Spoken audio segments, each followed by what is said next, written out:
You feel like you're doing everything right. You've diligently cut sugar from your diet, tossed the candy, and sworn off soda. And yet you're still fighting the burning, tingling, numbness, and shooting pains of diabetic neuropathy. It's beyond frustrating. And it can feel like you're losing a battle you should be winning. What if I told you there's a good chance of food you eat every single day, one you probably think is healthy, is secretly making that nerve pain worse? What if the key to relief isn't just about dodging the obvious sugars, but about understanding a much deeper threat? Stick with me because I'm about to expose the hidden problem, and it could change everything for you. We've all been taught to fear sugar, but the real issue for your nerves is what happens after you eat. When you eat carbohydrates, your body breaks them down into glucose, which you probably know is blood sugar. This is true whether the carbs come from a cookie or a healthy source like a baked potato, a bowl of oatmeal, or whole wheat toast. Now, it's not quite true that your body doesn't know the difference. The fiber in whole foods slows down this process, which is definitely better than the sugar rush from candy. But a large serving of even these, quote, good carbs can still lead to significant spike in blood sugar.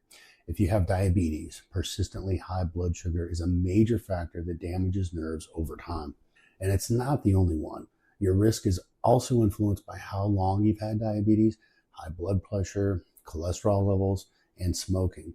So if you're eating a diet heavy in breads, pasta, rice, and certain fruits, you could be unknowingly feeding the very thing that harms your nerves, excess glucose. So how does all this extra glucose actually damage your nerves? It's a two-part assault. First, there's a process called glycation. Think of it like this. Tiny sugar molecules floating in your blood get sticky and start clinging to the delicate proteins that make up your nerves and their protective sheath. This process is like coating a flexible wire with brittle caramel.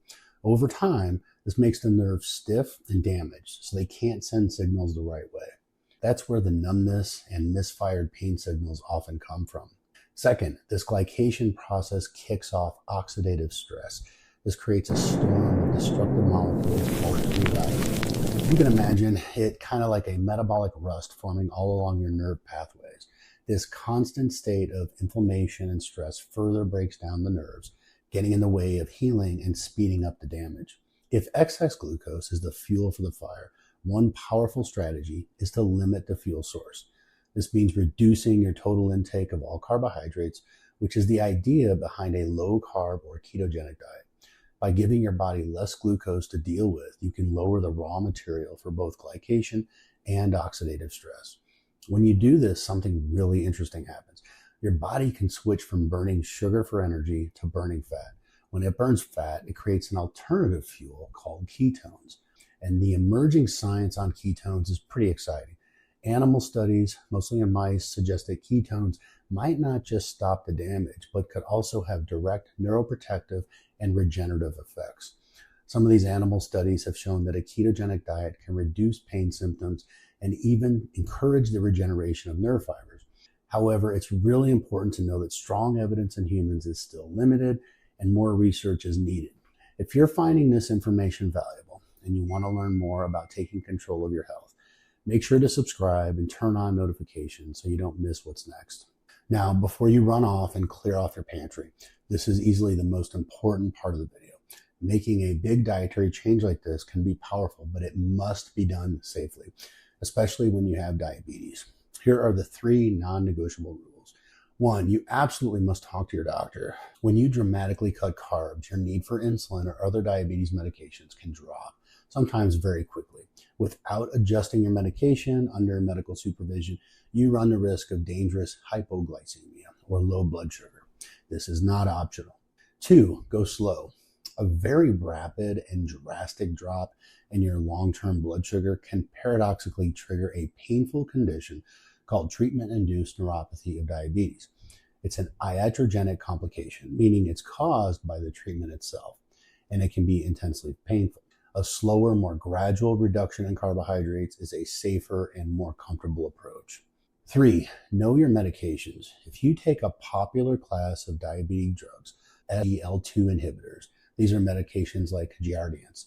A very low carb or ketogenic diet can seriously increase your risk for a dangerous condition called euglycemic ketoacidosis. This is a state where you can have life-threatening ketoacidosis, even with normal blood sugar levels. So combining drugs with this diet requires caution and medical guidance. That burning and tingling doesn't have to be a life sentence. It's a sign your body is fighting back against the damage from excess glucose, which often comes from foods you thought were perfectly fine. The hidden issue isn't just candy. It's the total carbohydrate load in your diet. Exploring a well-formulated, low-carbohydrate lifestyle is one potential strategy to remove the primary fuel from this nerve damage and possibly give your body a chance to heal. While current treatments for reversing nerve damage are limited, tightly controlling your blood sugar can help prevent or slow its progression. But remember, this is a powerful tool and you have to respect it. So do it smartly, do it safely, and always do it in partnership with your doctor. You have the power to stop feeding the damage and start taking back control of your health.